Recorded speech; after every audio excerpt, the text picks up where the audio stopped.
One thing to, as a postscript, at the risk of going too far over time, is to mention that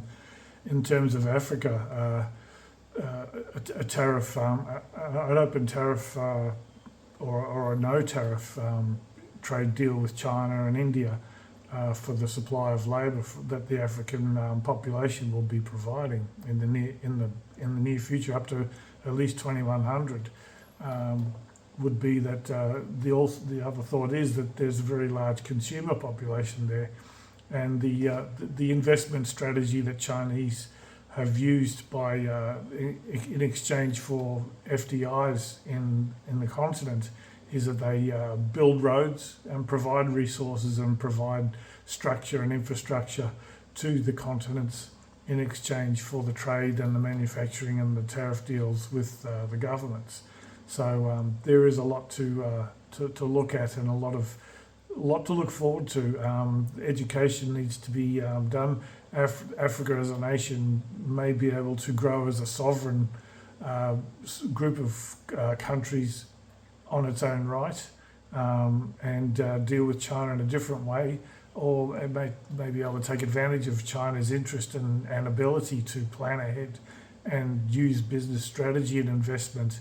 for the good of itself and for the good of the African continent. So we've got to remember that the consumerism in America is going to drop because they've deported so many illegal immigrants and been so racist about it, and so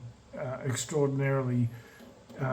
abrupt in closing borders and becoming so protectionist that the population is going to have to pay off a $38 trillion debt. So their taxes are going to rise. The consumers are going to have a lot less liquid free income for purchasing power. So as an importer, the demand from America may not be as much, or the prices will have to be lower, which means that manufacturing costs will have to be monitored and structured towards an American consumer with little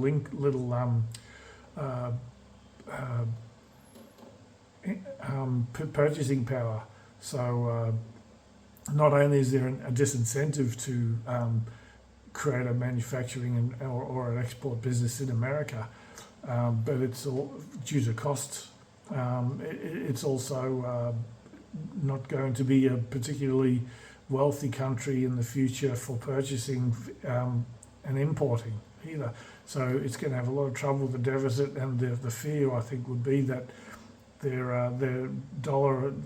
the strength of the dollar, of the US dollar, is going to impact the world unless the world can diversify away from the dollar and avoid being collapsing alongside the US.